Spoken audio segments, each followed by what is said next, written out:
नमस्कार, स्वागत है आपका। आप देख रहे हैं हमारा खास कार्यक्रम सूबा बोलेगा। सूबा बोलेगा में मैं हूं आपके साथ प्रियंका और आज के हमारे कार्यक्रम में हम बात करेंगे ये मजदूर हैं मजबूर। उनसे मैं खास तौर से हाथ जोड़ के अपील करना चाहता हूं। ये छोटा सा लॉकडाउन है, 6 दिन का। दिल्ली छोड़ के मत जाइएगा, आपके आने जाने में इतना समय खराब हो जाएगा।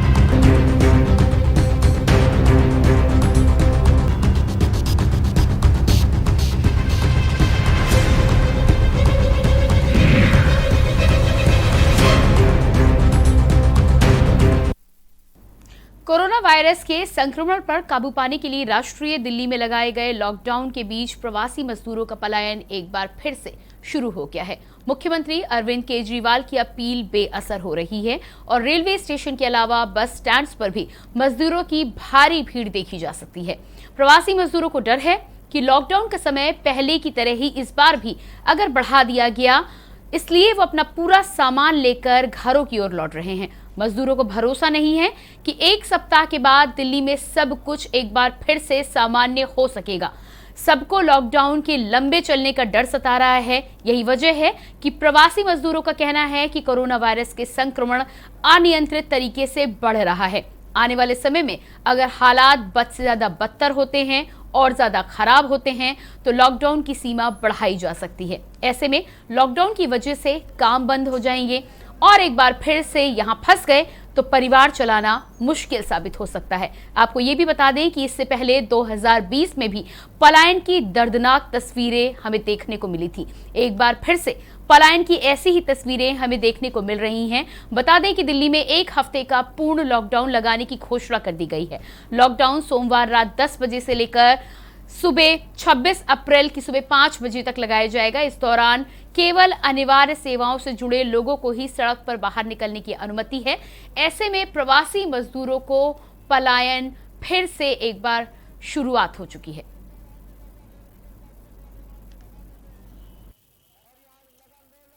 लगाने वाले हैं तो क्या करूँगा, भूखन करके मर सकता हूँ, बच्चे भी भूखन मर रहे हैं। तो अभी 1 हफ्ते के लिए बोला है, तो आप लोग की जल्दबाजी क्यों कर रहे हैं? 1 हफ्ते के लिए बोले तो वहाँ तो दिक्कत परेशानी है बहुत। आगे चल 2 तारीख में कह रहे हैं तो पूरा लॉकडाउन लगा दूंगा। पिछली बार 1 दिन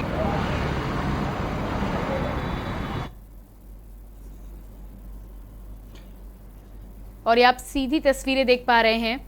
दिल्ली में लॉकडाउन लगने के बाद उत्तर प्रदेश और बिहार जाने वाले लोगों की भीड़ लगातार बढ़ रही है। वो किसी तरह अपने घर पहुंचना चाह रहे हैं। भीड़ की वजह से कोरोना संक्रमण बढ़ने को लेकर प्रवासी मजदूरों को किसी सरकार पर अब भरोसा नहीं है। अगर संक्रमित भी हो जाते हैं तो अपने घर पहुंच जाएंगे, क्योंकि यहाँ काम बंद हो गया और इलाज के लिए भी भटकना पड़ सकता है।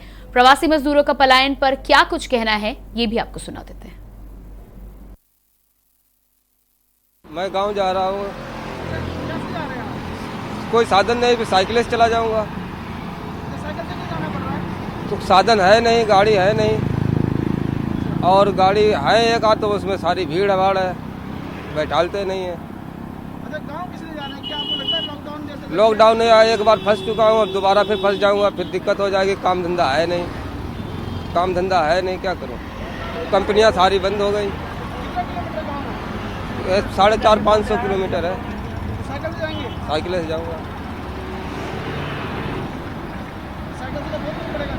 अब क्या करेंगे, जाना ही पड़ेगा, कोई साधन नहीं है। कहाँ जा रहे हैं आप? मैं फरुखाबाद जा रहा हूँ जी। अच्छा, कैसे जा रहे हैं आप? क्या करूँ, इधर से आनंद विहार में कोई गाड़ी वाड़ी मिल नहीं रही है तो जा रहा हूँ। लाल कुआं की तरफ कहीं सवारी मिल जाएगी तो कहीं ऐसे बीच कुछ मिल जाएगी तो जाऊँगा, नहीं तो बाकी पैदल तो जा ही रहा हूँ। अच्छा, किस लिए जाना पड़ रहा है आपको? अब इधर लॉकडाउन हो गया, कंपनी बंद हो गई। पिछली बार तो पैदल गया था, अब इस बार जा रहा हूँ घर, क्या करूँ। तो पिछली बार लॉकडाउन में फंस गए थे आप, लॉकडाउन में फंस गया था तो पैदल गए थे पिछली बार। तो इस बार फंसना नहीं चाहते? अब इधर और फंसना नहीं चाहता। अभी तो यूपी में लॉकडाउन लगा नहीं है तो कम से कम घर तो निकल जाएंगे। पता लगे फिर अगर अगली बार बढ़ गया तो क्या करूँगा फिर। तो क्या आपको लगता है कि यूपी में भी लॉकडाउन लग सकता है? अब सुनने में तो आ रहा है, सुनने में आ रहा, कल लग भी गया तो क्या करेंगे। इसलिए अच्छा घर ही निकल जाएंगे। अभी तो पता लगे थोड़ा बहुत है, 100-200 रुपये, घर पहुंच जाएंगे जैसे तैसे जाके, वो भी यहाँ खा लेंगे तो क्या बचेगा हमारे पास। पैदल ही भागेंगे। बादलपुर। अच्छा, पैदल किस लिए जा रहे हैं? जी साहब, दिल्ली लॉकडाउन लग गया, वहाँ मेहनत मजदूरी करते थे, अब मेहनत मजदूरी कर नहीं रहे। अब यहाँ से जा रहे पैदल, सवारी मिली नहीं। सवारी नहीं मिली? हाँ जी। इससे पैदल ही जाने? हाँ। दिल्ली के सीएम अरविंद केजरीवाल ने सोमवार को लॉकडाउन की घोषणा करते हुए कहा है कि मैं प्रवासी मजदूरों से हाथ जोड़कर अपील करना चाहता हूं कि दिल्ली छोड़कर मत जाएं। ये छोटा सा लॉकडाउन है, सरकार आपकी सभी जरूरतों का ध्यान रखेगी। मेरी आप सभी से अपील है कि आप दिल्ली छोड़कर ना जाएं, हम सब मिलकर इस परिस्थिति का सामना करेंगे। एक बार केजरीवाल की वो अपील भी आपको सुना देते हैं। हमारे लिए निर्णय लेना आसान नहीं था, क्योंकि मैं समझ सकता हूं कि लॉकडाउन के दौरान किस तरह से लोगों के रोजगार खत्म हो जाते हैं, लोगों की कमाई खत्म हो जाती है, और खासकर सबसे गरीब तबके के लिए तो ये बेहद मुश्किल होता है। जो दिहाड़ी करके रोज कमाते हैं उनके लिए तो बेहद मुश्किल हो जाता है। पिछली बार जब देश में लॉकडाउन लगा था, हमने देखा कि किस तरह बड़ी संख्या में प्रवासी मजदूर अपने गांव जाने लगे थे। उनसे मैं खास तौर से हाथ जोड़ के अपील करना चाहता हूं, ये छोटा सा लॉकडाउन है, 6 दिन का, दिल्ली छोड़ के मत जाइएगा।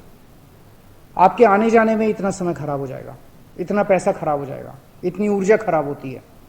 दिल्ली में रहिए। मुझे उम्मीद है कि ये छोटा लॉकडाउन है और छोटा ही रहेगा। मुझे पूरी उम्मीद है कि शायद बढ़ाने की जरूरत ना पड़े। आप दिल्ली में रहिए। यकीन मानिए, हम पूरी ईमानदारी के साथ सब मिलके लड़ेंगे तो जल्दी इस मुसीबत से छुटकारा पाएंगे।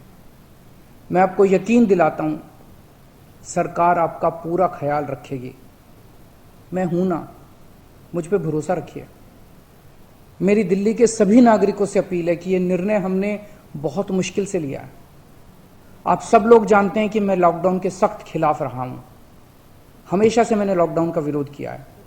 मेरा यह मानना है कि लॉकडाउन से कोरोना खत्म नहीं होता, लॉकडाउन से कोरोना की स्पीड कम हो जाती है। तो दिल्ली में एक हफ्ते के लॉकडाउन की घोषणा के बाद एक बार फिर से प्रवासी मजदूर पलायन की ओर बढ़ने लगे हैं। वो अपने अपने ठिकानों की ओर लौटना चाहते हैं। इसी को लेकर क्या कुछ हालात है दिल्ली एनसीआर के, और साथ ही साथ यूपी बिहार के जो मजदूर हैं वो किस तरह से वापस लौट रहे हैं, इसको लेकर हमारे तमाम संवाददाता हमारे साथ जुड़ेंगे। चंदन झा संवाददाता दिल्ली हमारे साथ जुड़े हैं। इसके अलावा जयवीर मावी संवाददाता कौशाम्बी स्टेशन हमारे साथ हैं, और मोहम्मद शफी संवाददाता लखनऊ भी हमारे साथ जुड़े हैं। सबसे पहले जयवीर मावी आपके पास आऊंगी, और दिल्ली एनसीआर की यदि हम बात करते हैं तो एक हफ्ते के लॉकडाउन के बाद क्या कुछ स्थिति वहां पर दिखाई दे रही है, क्योंकि जो तस्वीरें आ रही हैं सामने वो बेहद खतरनाक हैं। जी जयवीर। लॉकडाउन की बात आई थी, उसके बाद जो प्रवासी मजदूर थे, जो लोग बाहर के यहाँ पर चाहे देश के विभिन्न हिस्सों से दिल्ली में जो लोग रह रहे हैं दिल्ली के आसपास, उन लोगों में एकदम अफरा तफरी का माहौल देखने को मिला। हालांकि स्थानीय प्रशासन ने भी तमाम व्यवस्थाओं को देखते हुए प्रवासी मजदूरों को आज, क्योंकि कल उत्तर प्रदेश के कई जिलों में चुनाव था, तो चुनाव ड्यूटी में सरकार की जो बसें थी वो लगी हुई थी, लेकिन आज जैसे ही सभी बच्चों को प्रोत्साहन भेजा गया है।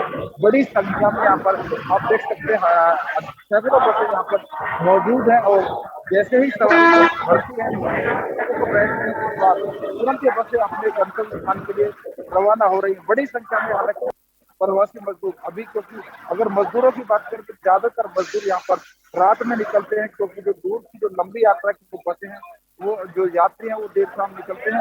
तो जैसे कल की बात करें तो जैसे कल भी देर शाम के बाद यहाँ पर अचानक से भीड़ पड़ी और बड़ी संख्या में यहाँ पर मजदूर पहुंचते, तो सरकार ने तमाम।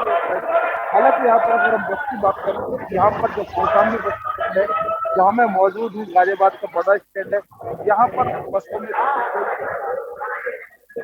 रहने का जैसी व्यवस्था देखने को नहीं मिल रही। हालांकि कुछ कंडक्टर जो ड्राइवर्स है, स्टाफ है बस का, उन लोगों से जब बात बस के अंदर सैनिटाइजर की व्यवस्था जो उनको स्थापना दी गई है। हालांकि जो सैनिटाइजर जो बताया जा रहा है कोई नजर नहीं आ रहा है, लेकिन फिर भी जो यात्री हैं, जो लोग हैं, उनकी समस्याओं को देखते हुए सरकार ने तत्काल यहाँ पर व्यवस्था की, और जो लोग हैं उनसे यहाँ पे आप देख सकते हैं लगातार बस यहाँ से निकल रही है। बड़ी संख्या में बस यहाँ से यात्रियों को लेकर जा रही है। हालांकि भीड़ की बात करें तो अभी इस समय इतनी ज्यादा भीड़ यहाँ पर मौजूद नहीं है जितनी भीड़ यहाँ पर होनी चाहिए। भीड़ की बात लगभग ज्यादातर जो प्रवासी मजदूर है, कल दोपहर से जब यहाँ पर आने शुरू हुए हैं, कल दोपहर से लगातार बसों के माध्यम से आपको भेजा जा रहा है। हालांकि यहीं पर मेट्रो स्टेशन भी है, यहीं पर अगर हम बात करें तो तमाम जो व्यवस्थाएं हैं यहाँ से यात्रियों को सुचारू रूप से भेजने की जा रही है। तो यात्री आ रहे हैं, यहाँ पर इनको इस दौरान बस में बैठाया जा रहा है, जा रही है, उन्हें कहा जाना वो बस की जो जानकारी है वो दी जा रही है कि फलाना नंबर बस आप वहाँ से जा सकते हैं। और जैसे ही बस की सवारियां शुरू हुई, उन सवारियों को बाकी लोगों को कहना है कुछ लोग यहाँ से अपने घर तक जा रहे हैं, कुछ लोग केवल दिल्ली में लॉकडाउन लगने की वजह से उनको डर सता रहा है कि जब दिल्ली में लॉकडाउन लगा तो अगर ये लॉकडाउन बढ़ता है तो लॉकडाउन अभी लगा है, लेकिन जिस तरह से 6 दिन की बात करते हैं, पिछले बार की बात लोग कहते हैं कि जब पिछले साल लॉकडाउन लगा था तो वो 4 दिन 6 दिन करके ही लगा था, तो एक बार महीने भर आम लोग हैं उनको डर है कि अगर लॉकडाउन बढ़ता है तो पहले जैसे हालात पैदा हो सकते हैं।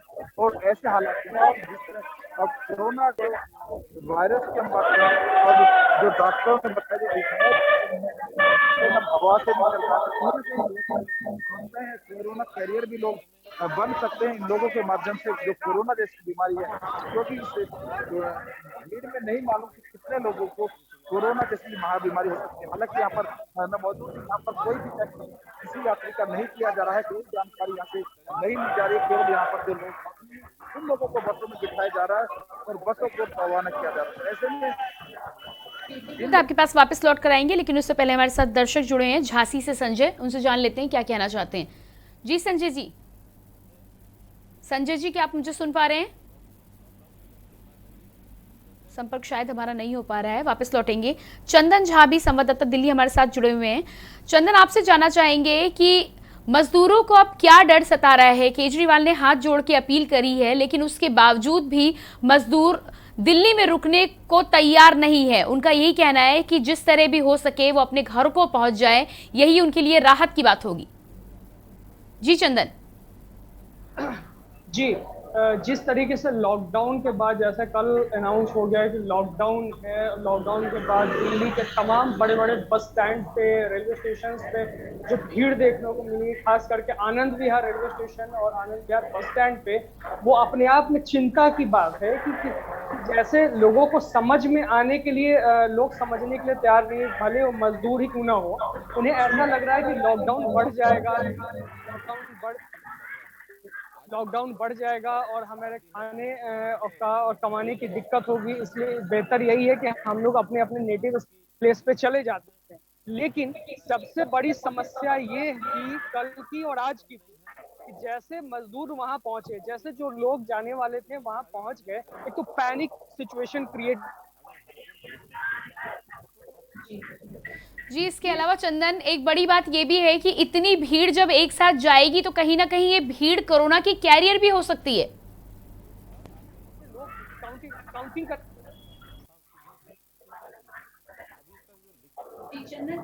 संपर्क साधने की कोशिश करेंगे। मोहम्मद शफी हमारे साथ संवाददाता लखनऊ भी जुड़े हुए हैं।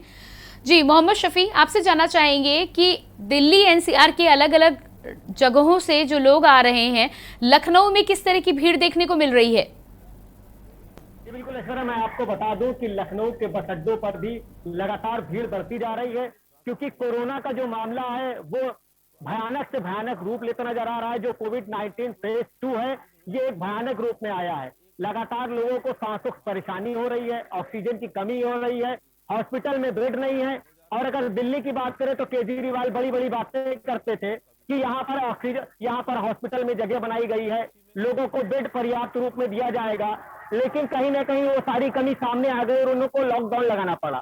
उसके बाद जो वहां पर दूर दराज से मजदूर काम करने गए थे, जो परिवार लेकर अपना गए थे, वहां पर काम करने के लिए दिल्ली एनसीआर में, जब उन्होंने लॉकडाउन की बात सुनी तो वहां से पलायन शुरू कर दिया। लेकिन फिर भी हाथ जोड़कर दिल्ली के सीएम केजरीवाल ने ये दरख्वास्त किया था लोगों से कि दिल्ली छोड़कर ना जाए।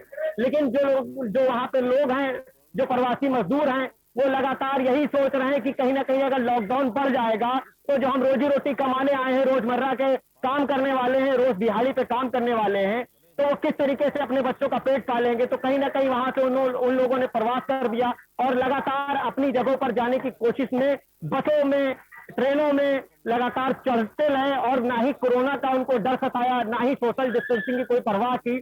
हम लोग इस वक्त मौजूद है आलमबाग बस अड्डे पर। यहाँ की तस्वीरें अगर देखेंगे तो बहुत भयानक है, क्योंकि ना ही यहाँ पर कोरोना का किसी प्रकार का डर नजर आ रहा है, ना ही यहाँ पर कोई जांच करने वाला है। जैसा कि कहा गया था कि बस अड्डे, रेलवे स्टेशन, एयरपोर्ट पर सभी तरह की जांच की जाएगी कोरोना की, तभी कोई अपने घर जा पाएगा, लेकिन यहाँ पर कोई भी जांच करने वाला नहीं नजर आ रहा है। भयानक स्थिति है। लोग अपने घर जाने के लिए अब निकल चुके हैं, वो चाहे दिल्ली हो चाहे एनसीआर हो। फिलहाल उत्तर प्रदेश की सरकार ने साफ कर दिया है कि लॉकडाउन नहीं लगाया जाएगा। हाईकोर्ट के कहने के बावजूद भी उत्तर प्रदेश के सीएम ने साफ कर दिया कि जो यहाँ पर मजदूर है, जो काम करते हैं, रोजमर्रा की दिहाड़ी लगाने वाले हैं, उनका परिवार किस तरीके से चलेगा। भले ही हमको बेड की व्यवस्था रोज करनी पड़े, ऑक्सीजन की सप्लाई बढ़ानी पड़े और भी अस्पताल की व्यवस्था करनी पड़े, लेकिन हम लॉकडाउन नहीं लगाएंगे। हम लोगों की रोजी रोटी नहीं छीन पाएंगे, क्योंकि पिछले साल देखा जाए तो करोड़ों की तादाद में लोग निकल चुके थे अपने घर परिवार के लिए और कितने भूखे प्यासे लोगों ने अपनी जिंदगी छोड़ दी। फिलहाल इस बार जो स्थिति है वो बहुत भयानक है।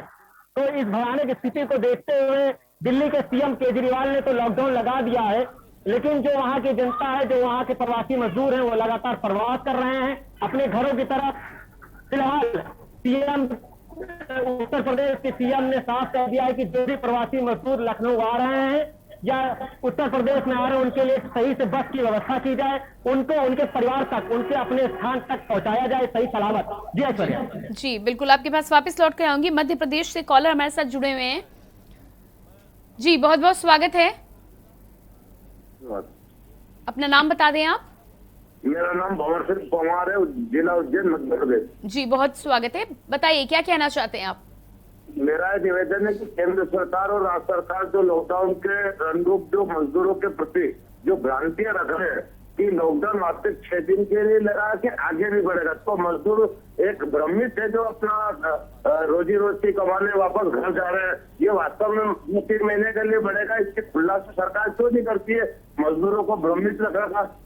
जी बिल्कुल, बहुत बहुत धन्यवाद हमें कॉल करने के लिए। और यहाँ पर समस्या यही है कि पिछली बार 2020 में जो स्थितियाँ हम देख चुके हैं, लॉकडाउन थोड़ा थोड़ा करके ही बढ़ाया जाता है। ऐसे में कहीं ना कहीं दिल्ली की सरकार उन प्रवासी मजदूरों का विश्वास जीतने में असफल रही है। उन्हें एक बार फिर से ये डर सता रहा है कि यदि पिछली बार की तरह ही स्थितियां इस बार फिर से हुई तो ना तो उनके खाने पीने का इंतजाम किया जाएगा, ना उनके रहने का इंतजाम किया जाएगा। ऐसे में तमाम मुश्किलें उठाकर भी वो वापस लौटने को तैयार हैं और इसीलिए इस तरह की तस्वीरें नजर आ रही हैं।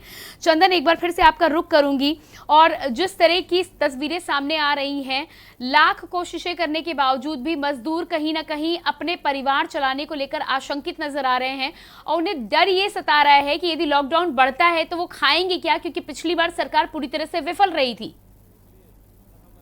जी देखिए, जैसे आपने बोला मजदूरों की बात, मजदूर सबसे निचले दर्जे का या फिर यूं कहें कि सबसे पिछले पायदान पे पाया जाने वाला वो व्यक्ति है जिसको सिर्फ लोग, चाहे सरकार हो या कोई पूंजीपति हो, दिहाड़ी या तनख्वाह दे करके ही अपना पिंड छुड़ाना चाहते हैं। क्योंकि पिछली बार भी यही देखा गया था कि जैसे लॉकडाउन लगा, सारे बड़ी बड़ी कंपनियां बंद हो गई, किसी भी कंपनी ने इन्हें कंजर्व करने की कोशिश नहीं की, संरक्षित करने की कोशिश नहीं की, क्योंकि किसी भी कंपनी के लिए उनका मैन पावर जो होता है, ह्यूमन रिसोर्स होता है, बहुत इंपॉर्टेंट होता है। शायद उन्हें ये लगा कि वापस तो फिर आ ही जाएंगे, तो कहीं ना कहीं सरकार के साथ साथ इन कंपनियों की भी, जिस कंपनी में वो काम करते हैं, जिस ऑर्गेनाइजेशन में वो काम करते हैं, उनकी भी जिम्मेदारी बनती है कि वो उनको, उन मजदूरों को रोकें, उन मजदूरों से मतलब जो इंसानियत का जो मिसाल है वो पेश करें कि भाई आप 1 सप्ताह रुको, हम खाने की व्यवस्था कर रहे हैं। तो वहाँ तो जो भी बड़े बड़े ऑर्गेनाइजेशन है, उन्होंने अपना पल्ला झाड़ लिया, उन्होंने अपना हाथ साफ कर लिया और सारा ठिकरा सरकार के ऊपर। सरकार भी यहाँ फेल्योर इसलिए नजर आ रही है कि जो हॉस्पिटल्स हैं, जो दिल्ली सरकार के हॉस्पिटल्स हैं, जो दिल्ली के जो बड़ी कोविड हॉस्पिटल है जैसे LNJP हो गई, उसकी स्थिति इतनी बदतर थी कि उसमें ना ही बेड थे, ना ही ऑक्सीजन और ना ही दवाइयाँ थी, मतलब सभी चीज की कमी थी। और जब से लॉकडाउन का अनाउंसमेंट होता है, सारे मजदूर जैसे सुनते हैं, उन्हें पिछले साल जो हुआ घटनाक्रम उनके आंखों के सामने आने लगता है। और जैसे वो सोचते हैं, जानते हैं कि भाई अब भले ही 6 दिन या 7 दिन का लगा हो लॉकडाउन, हो सकता है कि अगले 1 महीने तक बढ़ा दिया जाए। अगर कोविड खत्म नहीं होता है तो हम करेंगे क्या? उससे बेहतर है कि हम अपने नेटिव प्लेस पे चले जाएं, अपने घर पे रहें, अपने गांव में रहें। इस वजह से वो कल जो स्थिति पैनिक क्रिएट हो गया था आनंद विहार बस स्टैंड और रेलवे स्टेशन पे, वो उसके पीछे एकमात्र रीजन ये है कि वो कुल मिलाकर के अनसिक्योर्ड फील कर रहे थे लॉकडाउन के प्रति। लॉकडाउन लगने के बाद वो अनसिक्योर्ड हो गए। जी बिल्कुल। लौट के आएंगे। रेनू बरेली से हमारे साथ जुड़ी हुई है। जी रेनू जी, स्वागत है आपका, क्या कहना चाहती हैं?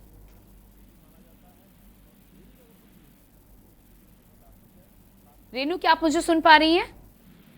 शायद संपर्क हमारा यहाँ पर नहीं हो पा रहा है। जयवीर मावी का एक बार फिर से रुख करूंगी। जयवीर, जिस तरह चंदन ने भी जानकारी दी है कि कहीं ना कहीं सरकार जो है वो जितने भी मजदूर हैं उनका विश्वास जीतने में असफल रही है। केजरीवाल ने हाथ जोड़कर गुजारिश जरूर की है, लेकिन मजदूरों को ये डर सता रहा है। सबसे पहले तो कंपनियों ने उन्हें बोल दिया है काम बंद हो चुका है, और कंपनी के मालिकों ने ही कह दिया है कि इससे पहले कि हालात खराब हो, लोग अपने घरों की ओर लौट जाएं। यही वजह है कि मजदूरों को ऐसा लग रहा है कि यदि कहीं से लॉकडाउन बढ़ता है तो ना तो कंपनी ना तो सरकार उनकी मदद करेगी, और यही वजह है कि वो एक बार फिर से पलायन को मजदूर है। लेकिन जी जयवीर, आपके पास आऊंगी, लेकिन उससे पहले हमारे साथ कॉलर प्रवीण दिल्ली से जुड़ चुके हैं। पहले उनसे जान लेते हैं क्या कहना चाहते हैं। जी प्रवीण। मैम, मैं ये पूछना चाहता हूँ, मैं एक ऑटो ड्राइवर हूँ। जी प्रवीण, अपनी बात पूरी कर ले। मैं ऑटो ड्राइवर हूँ मैम जी। मैं ये पूछना चाहता हूँ, ऑटो हम चला सकते हैं दिल्ली में? जी, और इसी के साथ कानपुर से बड़ी खबर आ रही है। 3 बार बीजेपी से सांसद श्याम बिहारी मिश्र का निधन। कोरोना संक्रमण इलाज के दौरान अस्पताल में हुआ निधन। कल ही भतीजे दर्जा प्राप्त मंत्री हनुमान मिश्र का हुआ था निधन। अखिल भारतीय उद्योग व्यापार प्रतिनिधि मंडल के संस्थापक थे। कानपुर से बड़ी खबर आपको बता रहे हैं। 3 बार बीजेपी से सांसद श्याम बिहारी मिश्र का हुआ निधन। कोरोना संक्रमण इलाज के दौरान अस्पताल में हुआ था निधन। कल ही भतीजे दर्जा प्राप्त मंत्री हनुमान मिश्र का हुआ था निधन।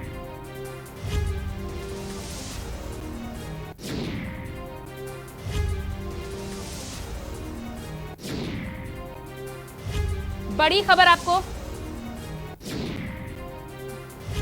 और इसी खबर पर ज्यादा जानकारी के साथ जुड़ रहे हैं हमारे प्रधान संपादक दुर्गेंद्र चौहान जी। दुर्गेंद्र जी, यहां पर आपसे जानना चाहेंगे, 3 बार कानपुर से सांसद रहे कद्दावर नेता श्याम बिहारी मिश्र जी का आज कोरोना से निधन हो गया है। क्या ताजा जानकारी आप देना चाहेंगे हमारे दर्शकों को? निश्चित तौर पर ये मेरे निजी पीड़ा और दुख का विषय है।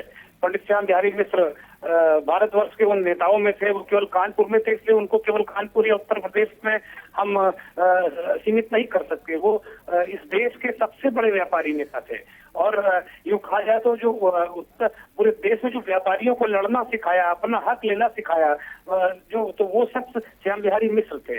3 बार बीजेपी के टिकट पर बेल्लौर से सांसद हुए, और अगर आज व्यापारियों के करीब, भारतीय जनता पार्टी के करीब अगर व्यापारी है तो इसका श्रेय पंडित श्याम बिहारी मिश्र को ही जाता है। लेकिन दुखद बात यह है कि ये जो कोरोना है वो एक और ऐसे वट वृक्ष को लील गया जिसका व्यापारी राजनीति में कभी सूर्यास्त हुआ ही नहीं। वो आज भी व्यापारियों के सर्वमान्य नेता थे, और वो पिछले दिनों कोरोना से संक्रमित हो गए थे। हालत बिगड़ने पर उन्हें मधुराज, जो कानपुर का एक अस्पताल है, वहां पर भर्ती कराया गया था। और आज भी थोड़ी देर पहले यह खबर आई कि पंडित श्याम बिहारी मिश्र नहीं रहे। उनके सगे भतीजे हनुमान प्रसाद मिश्र दर्जा प्राप्त मंत्री थे। कल हनुमान प्रसाद मिश्रा का निधन हो गया था। तो जाहिर सी बात है कि ये जो मिश्र परिवार है, एक तरह विपदा पर विपदा वज्रपात हुआ है। ऐसी जो दृश्य है, ये बहुत ही, मैं बहुत भावुक हूँ प्रियंका, कि ये वास्तव में बहुत पीड़ादायक है, बहुत कष्टकारी है। और देश भर के व्यापारियों में एक शोक की लहर इस खबर के बाद आ गई है। उत्तर प्रदेश और भारतवर्ष और जहाँ तक मुझे याद है कि किस तरीके से उत्तर से दक्षिण, पूर्व से पश्चिम तक यहाँ पे हमारे नेता थे व्यापारियों के, और वो लगातार दौरे किया करते दक्षिण भारत से तमाम। जब वो कभी दिल्ली में सम्मेलन किया करते संगठन का व्यापार मंडल, प्रतिनिधि मंडल के है वो, और उन्होंने इसकी स्थापना की थी। तो हम देखते थे, हमने कई बार उन्हें उनके राष्ट्रीय सम्मेलन को हमें करने का मौका मिला, तो हम देखते थे और पूछा करते थे पंडित जी ये किस तरीके से आपने दक्षिण वाले लोगों को भी आप दिल्ली बुला लेते हैं, तो वो मुस्कुरा दिया करते थे। लेकिन उत्तर से दक्षिण, पूर्व से पश्चिम व्यापारियों को किसी ने सिखाया, उनका हक लेना सिखाया, उनकी समस्याएं अगर किसी ने अगर उनकी तरफ देखा सुना तो पंडित श्याम बिहारी मिश्र थे। निश्चित तौर पर बेहद दुखद है। और जो कुप्रबंधन है, एक तरीके से आप देखिए जिस तरीके से मुझे लगता है कि श्याम बिहारी मिश्र को भी वक्त पर इलाज नहीं मिल पाया और मुश्किल उनको ही भर्ती कराया जा सका। तो ये अभी एक के बाद आप इस तरह की दुखद खबरें मिलती है प्रियंका, बेहद दुखद है। श्याम बिहारी जी का जाना बेहद दुखद है। जी दुर्गेन जी, सबसे बड़ी बात है जिस तरह से आपने जानकारी दी है, कल ही श्याम बिहारी मिश्र जी के भतीजे का निधन हुआ था और आज इनका निधन हुआ है। इसके साथ ही साथ 2 महीने पहले इनके बड़े भाई का भी निधन हुआ था, जो कि राजनीति में उस तरह सक्रिय नहीं थे काफ़ी, लेकिन तभी एक उम्र ऐसी थी। तो यहाँ पर कहीं ना कहीं कमी यही होती है कि अस्पतालों में लोग पहुँचते हैं और जो सुविधाएं लोगों को मिलनी चाहिए वो सुविधाएं समय पर उपलब्ध नहीं हो पाती हैं। मैं आपसे जानना चाहती हूँ कि इस तरह की जब घटनाएं होती हैं तो उसके पीछे का कारण क्या है जो इतने बड़े बड़े कद्दावर लोगों को भी सुविधाएं नहीं मिल पा रही है, वेंटिलेटर नहीं मिल पा रहा है, ऑक्सीजन नहीं मिल पा रहे हैं। इसके अलावा क्या ऐसी वजह है जो इस तरह के निधन आ रहे हैं? क्या हम इन्हें बचा सकते थे? निश्चित तौर पर प्रियंका, निश्चित तौर पर मुझे लगता है, जो मेरे पास खबर है कि इनको इलाज में देरी हुई, इनके इलाज में देरी हुई, इनको उस तरीके से व्यवस्थाएं नहीं मिल पाई जिस तरीके ये उम्र के ऐसे पड़ाव में थे कि इनको बहुत सुपर सेंसिटिव तरीके से इनको रखा जाना था। और कोरोना संक्रमण एक ऐसा संक्रमण है कि वो उम्र दराज लोगों को अब तो इस तरह से देखा आ रहे हैं कि 25 से 45 साल के लोग भी बहुत जबरदस्त तरीके से संक्रमित हुए हैं और उन पर आक्रमण किया है कोरोना। लेकिन जो 60 प्लस वाले हैं, श्याम बिहारी जी 80 के करीब थे, मुझे लगता है 80 पार कर गए होंगे। 85 वर्ष की उम्र थी उनकी। जी बहुत मतलब वयोवृद्ध और वरिष्ठ नेता थे, लेकिन सक्रिय वो इतने सक्रिय थे कि देखा कि वो उम्र को मतलब उम्र कोई इतनी ज्यादा वो अभी तक लोगों से जुड़ रहे थे।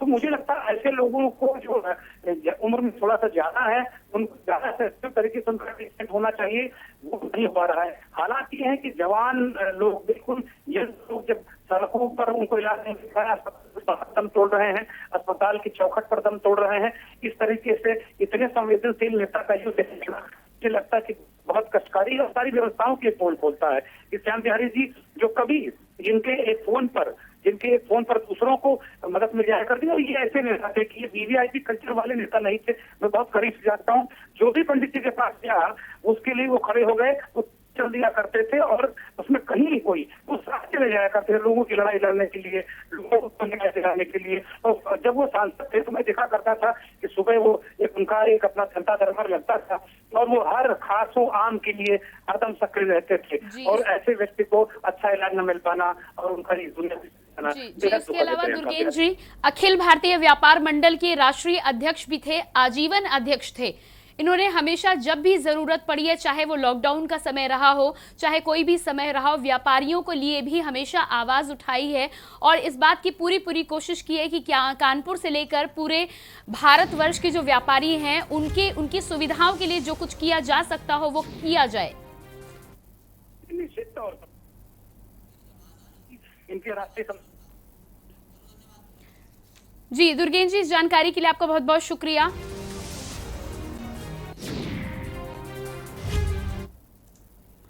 और इसी खबर के साथ फिलहाल रुकेंगे एक छोटे से ब्रेक के लिए, जल्द होते हैं हाजिर। आप देख रहे हैं के न्यूज, खबरों का सारथी।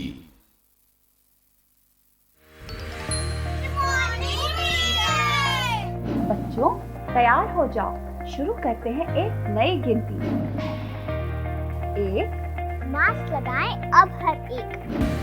4, इम्यूनिटी बढ़ा के करे कोरोना पे वार। 1 2 4 कोरोना की होगी हार, 1 2 3 4 कोरोना की होगी हार। सूचना एवं जनसंपर्क विभाग उत्तर प्रदेश द्वारा जनहित में जारी। खुदी को आजमाया है तो ये अंदाज आया है, खुदी को आजमाया है तो ये अंदाज आया है। तुम में भी मैं हूं, शुद्ध प्लस पान मसाला।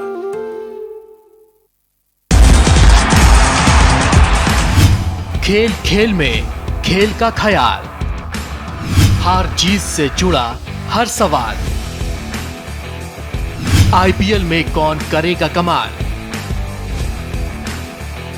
मैच से मैदान तक सब कुछ देखिए अपरकट।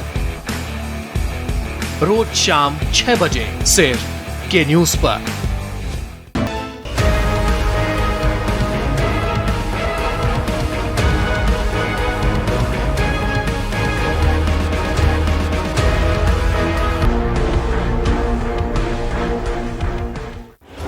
जब आपकी सोच को अंधेरा घेर लेता है और सिस्टम भी मुंह फेर लेता है, जब वादों की परतें खुलने लगती हैं और हारी उम्मीदों का ऊंचा ढेर लगता है, जब सड़क पर एड़ी की रगड़ देखकर अब तक जो भी हुआ सब बेअसर लगता है, तब चिंतन से डगर होगी आसान, मंथन से निकलेगा समाधान। मंथन। आप देख रहे हैं के न्यूज, खबरों का सारथी। उनसे मैं खास तौर से हाथ जोड़ के अपील करना चाहता हूं, ये छोटा सा लॉकडाउन है, 6 दिन का, दिल्ली छोड़ के मत जाइएगा। आपके आने जाने में इतना समय खराब हो जाएगा।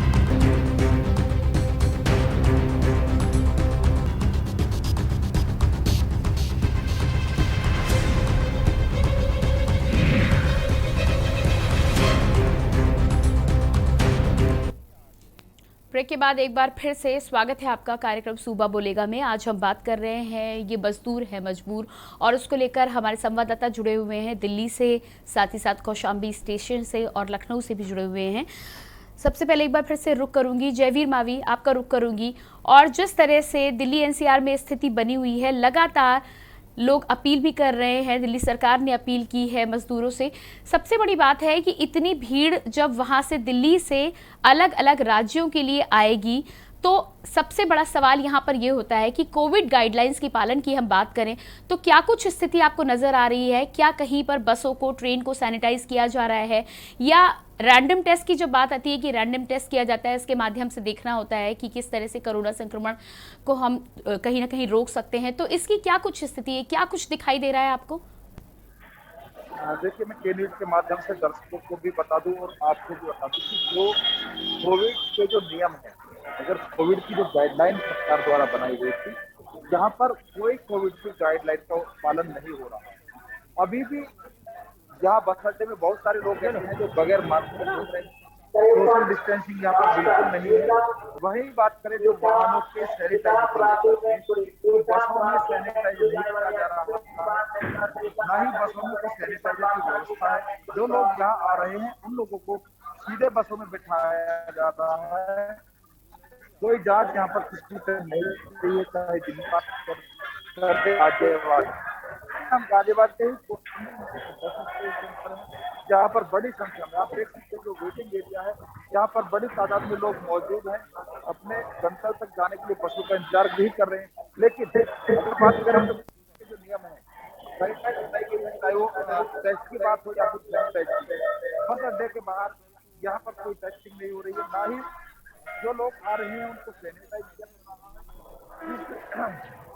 जो बीमारी है, जो बीमारी की गंभीरता है, अभी भी शायद क्योंकि जो बीमारी है, जो डॉक्टरों ने बताया इस बार तो कोरोना के जो सेकंड वेव की बात करें, ये इस बार जो है हवा से भी फैल रहा है। तो कहीं ना कहीं जिस तरह से हवा में स्ट्रेन फैल रहा है, वही लोग भी अभी तक पूरी तरह जागरूक नजर नहीं आ रहे हैं। वही गाजियाबाद की बात करते तो अधिकारी से बात तो उनका कहना था कि जो उनकी टीम है, जो पुलिस के जो ज्यादातर या फिर प्रशासन के जो अधिकारी है मतदान ड्यूटी में गए हुए थे, वो अभी तक वापसी नहीं लौटे हैं। जब वो लौटेंगे तब व्यवस्थाएं बनाई जाएंगी। कहा जा सकता है कि पूरी तरह से लापरवाही यहाँ पर शासन और आम जनता की देखने को मिल रही है, क्योंकि आम जनता को लगातार यहाँ पर जागरूक किया जा रहा है। बस अड्डे के माइक से बोला जा रहा है कि बस अड्डे मास्क लगाए बगैर। जी जयवीर, आपके पास लौट के आऊंगी मैं। लखनऊ से मेरे साथ कॉलर नीतू जुड़ी हुई है, उनसे जान लेते हैं क्या कहना चाहती हैं। जी नीतू। नमस्कार। जी नमस्कार। देखिए मैम, केंद्र सरकार और राज्य सरकार इन दोनों ने ही जनता का भरोसा तोड़ के रख दिया है। यही कारण है कि मजदूर अपने घर जाने के लिए मजबूर हो चुके हैं। पिछले साल भी मैम देखिए यही परिस्थितियां थी, लेकिन इस बार तो बहुत ही मतलब भयावह मंजर है। लोग मीलों पैदल चलकर घर पहुंचे थे, ना उनके खाने की कोई व्यवस्था थी, ना रुकने की। और मैम अब वो जान चुके हैं अगर लॉकडाउन बढ़ता है तो रोजगार के अभाव में मजदूर किराया कहाँ से देंगे और क्या खाएंगे। केवल बातों से काम नहीं चलता है, और केवल प्रधानमंत्री जी और मुख्यमंत्री जी के ये कह देने से कि सारी व्यवस्थाएं दुरुस्त हैं। मैम कोई व्यवस्था दुरुस्त नहीं है। आपका चैनल दिन भर दिखा रहा है, हम लोग देख रहे हैं, और मैम इनको कोई फर्क नहीं पड़ता कोरोना कितना भी फैले, और सरकार हर तरह से फेल हो चुकी है और इनको ज्यादा इस्तीफा दे देना चाहिए अपने पद से। जी बिल्कुल, हमें कॉल करने के लिए बहुत बहुत धन्यवाद नीतू। चंदन, आपके पास आऊंगी। और जिस तरह से हमारे कॉलर का भी कहना है, लॉकडाउन एकदम से लगा दिया जाता है, इससे पहले मजदूरों को, जनता को कोई सूचना भी नहीं होती है। मेरा कहना यह है, या मेरा सवाल आपसे ये है कि यदि इस तरह का लॉकडाउन लगता है तो क्या सरकार को इससे पहले व्यवस्था करनी चाहिए कि कुछ ना कुछ इंतजाम हो मजदूरों को, और उसके बाद लॉकडाउन लगाना चाहिए, तो कहीं ना कहीं जो मजदूर है उनका भरोसा एक बार फिर से कायम हो सकेगा।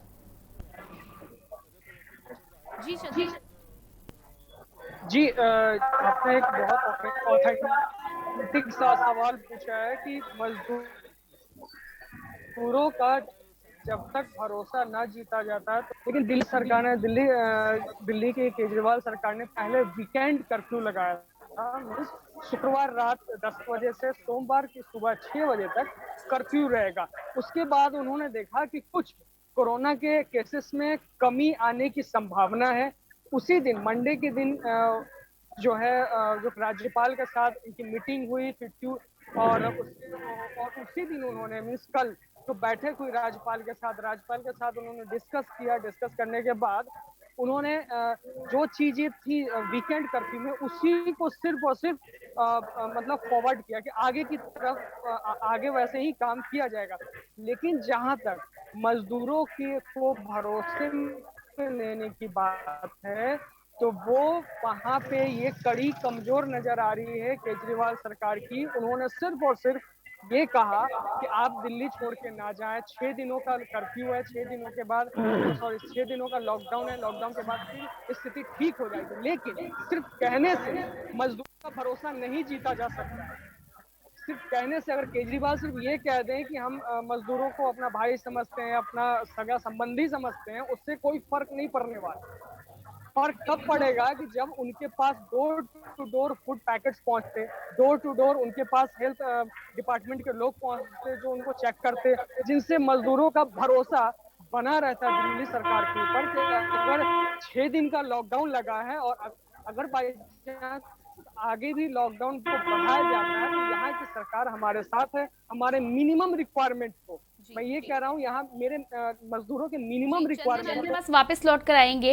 एक कॉलर हमारे साथ जुड़े हैं कानपुर से, रणवीर, उनसे जान लेते हैं क्या कहना चाहते हैं। जी रणवीर, क्या कहना चाहते हैं आप?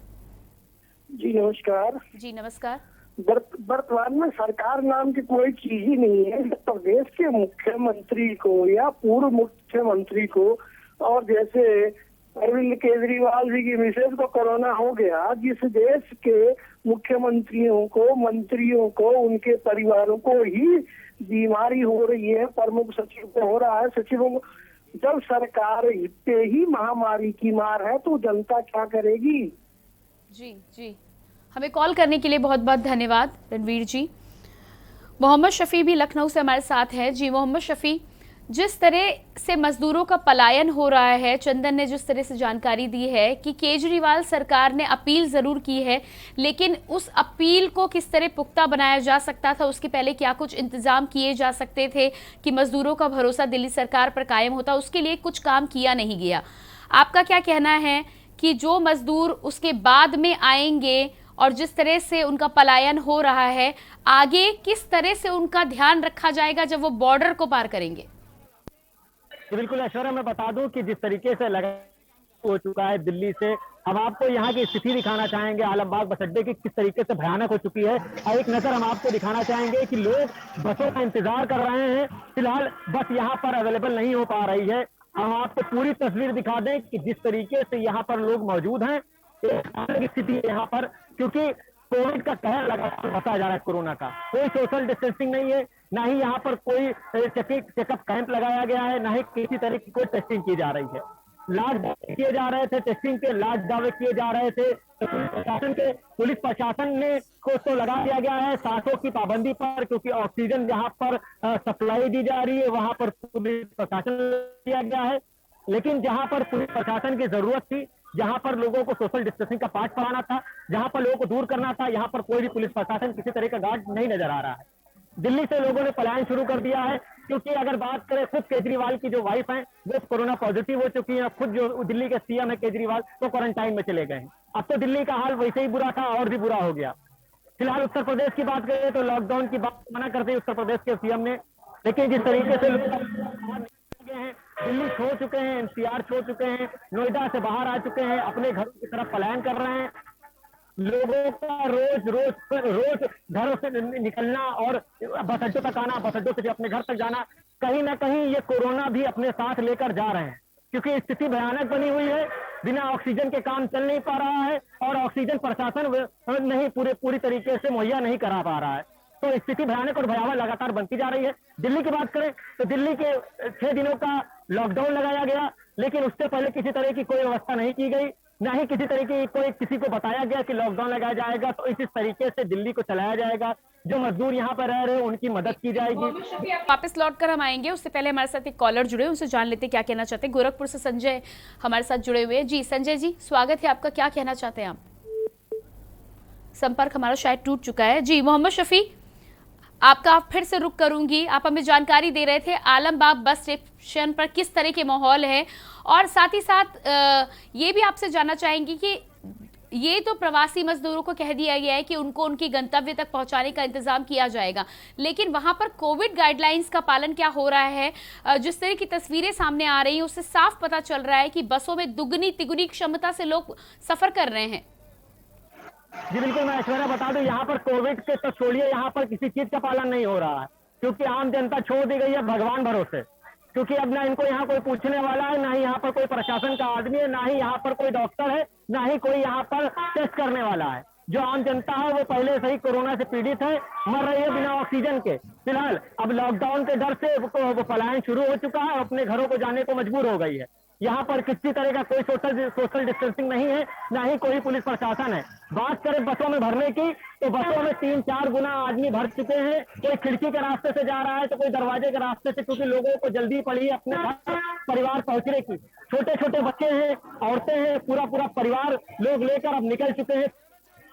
फिर से एक बार पिछले साल 2020 जैसी कहानी फिर से एक बार सामने आने वाली है, क्योंकि जिस तरीके से महामारी बढ़ रही है, जिस तरीके से लोग परेशान हो रहे हैं, जिस तरीके से मृत्यु दर बढ़ रही है, तो लोगों में डर भी है, खौफ भी है, अपने घर पहुंचने की जल्दी भी है। तो अब दिल्ली, एनसीआर, नोएडा से लोग निकल चुके हैं, आलमबाग बस अड्डे पहुंच रहे हैं, चारबाग बस अड्डे पहुंच रहे हैं, कई जिले पहुंच रहे हैं, जिलों से अपने शहर पहुंच रहे हैं, शहर में अपने घर पहुंच रहे हैं, और कहीं ना कहीं साथ में कुछ लोग कोरोना को भी साथ में लेकर जा रहे हैं कि जो अभी गांव देहात छूटा हुआ था वो एक बार फिर से भयानक रूप लेने वाला है। तो कहीं ना कहीं जो ये डिसीजन लिया गया है दिल्ली सरकार द्वारा लॉकडाउन का एक बैग, तो कहीं ना कहीं ये गलत है। पहले से अगर जानकारी हो जाती तो लोग कोई इंतजाम कर पाते, किसी तरह की व्यवस्था कर पाते। तो बिल्कुल देखना होगा जिस तरीके से शासन प्रशासन ने भी हाथ झाड़ रखा है, क्योंकि अगर टेस्टिंग की बात करें, प्रशासन की बात करें तो यहाँ कुछ भी नजर नहीं आ रहा है। फिलहाल अभी जो भी प्रशासन है वो चुनाव कराने में व्यस्त है। जब चुनाव पूरी तरीके से संपन्न हो जाएगा तब शायद शासन प्रशासन की आंख और नींद खुलेगी। जी ऐश्वर्या। आपके पास वापस लौट के आऊंगी और सबसे पहले माफ कीजिएगा, मैं प्रियंका हूं और अगले कॉलर हमारे साथ केके जुड़ रहे हैं चंडीगढ़ से। जी केके जी, बहुत बहुत स्वागत है आपका। केके जी, बहुत बहुत स्वागत है आपका। क्या आप मुझे सुन पा रहे हैं?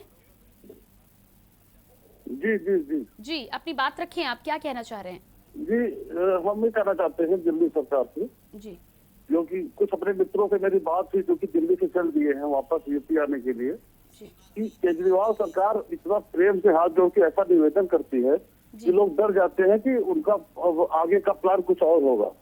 और वो कहते जरूर है कि हाथ जोड़ रहा हूँ, कोई जाए ना, अपने घरों को कोई ना जाए, लेकिन व्यवस्था नहीं करते हैं, अपनी व्यवस्था नहीं बताते हैं कि मैंने ये व्यवस्था की है, आपको परेशान होने की जरूरत नहीं है। जी बिल्कुल ठीक कह रहा है आपका। 1 हफ्ते का लॉकडाउन है, वो 15 दिन भी हो सकता है और बढ़कर 1 महीना भी हो सकता है। ऐसे में पिछले साल के अनुभव लेने के बाद में मजदूरों की चिंता जायज़ है और शायद यही वजह है कि मजदूर एक बार फिर से वो दर्द झेलने को तैयार नहीं है और इससे बेहतर वो अपने घरों की ओर लौटना समझ रहे हैं।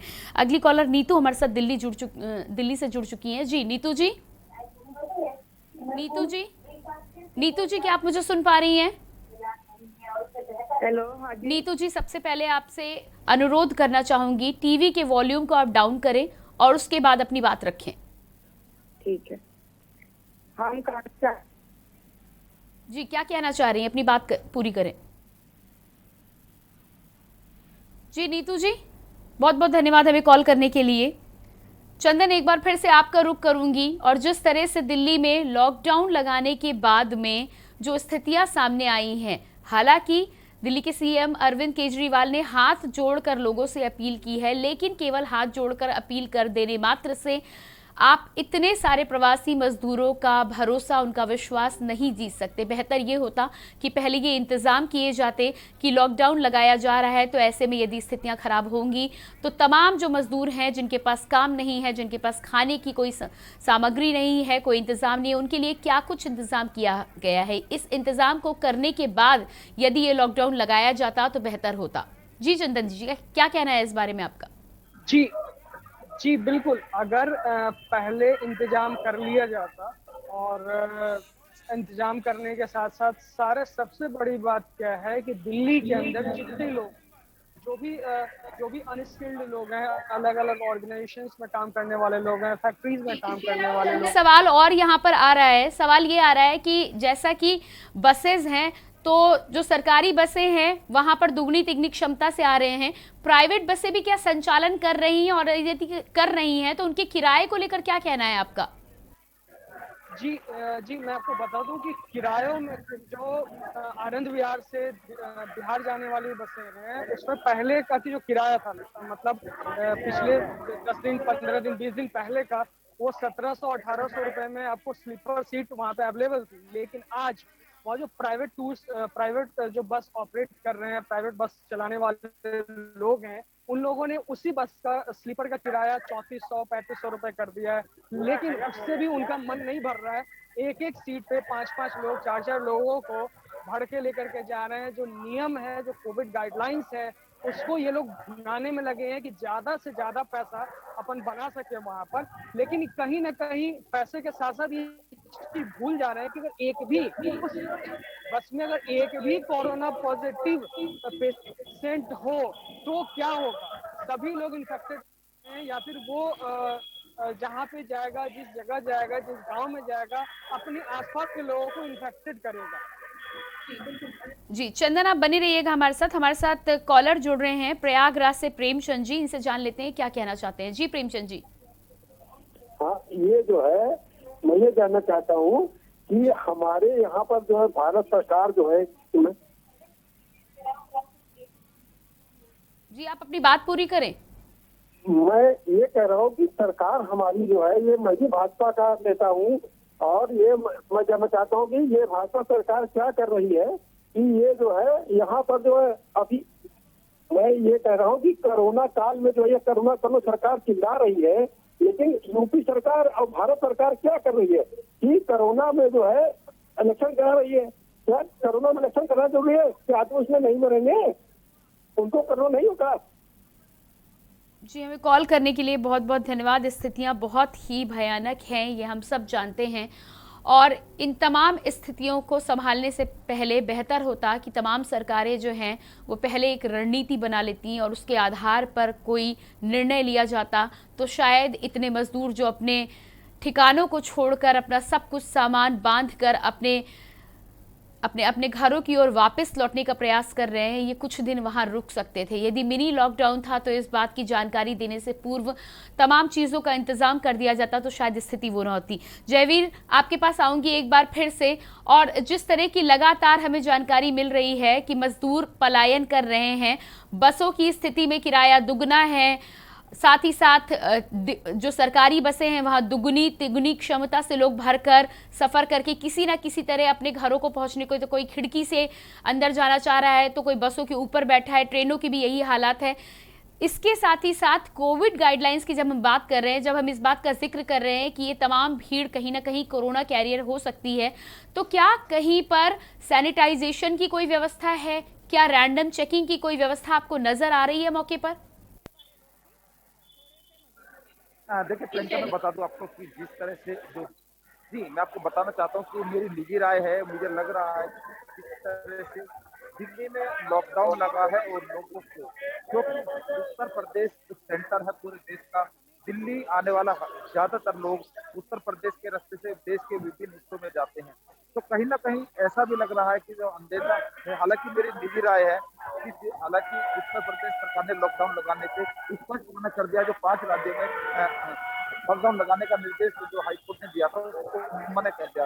लेकिन जिस तरह से अब से अगर पिछले लॉकडाउन की बात करते हैं तो जहाँ पर एक पैनिक स्थिति हुई थी, उत्तर प्रदेश की सबसे ज्यादा बदनामी देश भर में हुई थी, उत्तर प्रदेश में सबसे ज्यादा लोग पहुंचे थे, उत्तर प्रदेश के बिहार के लोगों या अन्य प्रदेश के लोगों, उत्तर प्रदेश के रास्ते सरकार इन लोगों को जल्द से जल्द, क्योंकि तो जिस तरह लोग आ रहे हैं उनको सरकार यहाँ से तमाम जो बसों की सुविधाएं, रेल की सुविधाओं के माध्यम से उनको उनके गंतव्य तक पहुंचाने का काम कर रही है।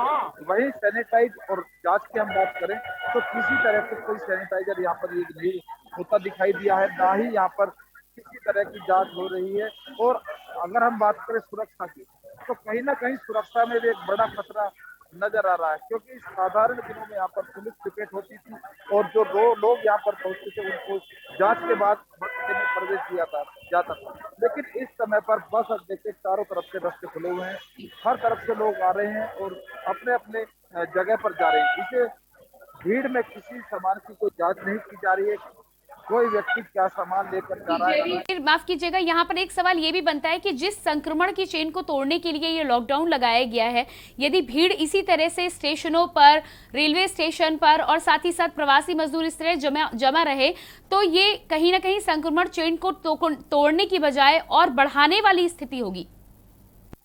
देखिए प्रियंका, जिस तरह से लोग हैं वो रुकने नहीं है, क्योंकि जिन्होंने ठान लिया है कि उन्हें अपने घर जाना है, लॉकडाउन का डर, कोरोना का, और ऐसे में कहीं ना कहीं जो अर्थव्यवस्था की बात करें, तो जीवन यापन की बात करें, तो पिछले कोरोना काल में जब कोरोना लॉकडाउन लगा था तो तमाम समाज सेवी संस्थाएं आई थी, उन्होंने चाहे राशन बांटने की प्रक्रिया की हो या भोजन की लंगर लगाए हो या फिर सरकार ने भी पूरी तरह से राशन पहुंचाने का काम किया था। लेकिन इस बार 6 दिन का लॉकडाउन लग चुका है, लेकिन कोई भी समाज सेवी संस्था या सरकार की तरफ से जो लोग हैं, जो मजदूर हैं, उनको राशन की व्यवस्था नहीं की गई है। तो ऐसे में कहीं ना कहीं इन लोगों को डर है कि अगर लॉकडाउन लंबा चलता है, लॉकडाउन बढ़ता है, तो ऐसे में राशन की व्यवस्था नहीं होती तो दिल्ली जैसे शहर में जीवन यापन करना बहुत आसान नहीं होगा, क्योंकि दिल्ली की बात करें तो दिल्ली के अपने साधन संसाधन नहीं है। वहाँ पर दिल्ली जो है पूरे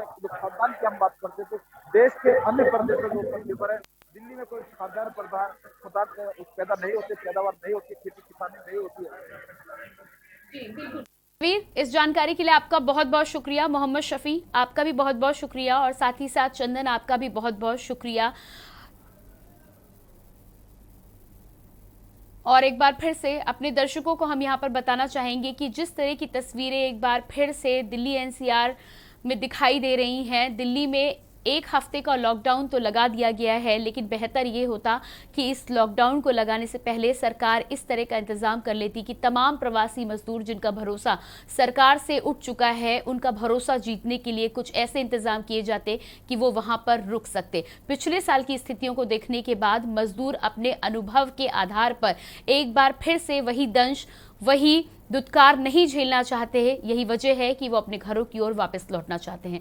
फिलहाल हमारे आज के कार्यक्रम में इतना ही। अगले कार्यक्रम में एक नए विषय के साथ फिर से आपसे मुलाकात करेंगे। बाकी खबरों के लिए देखते रहिए के न्यूज़ इंडिया। मुझे दीजिए इजाजत। नमस्कार।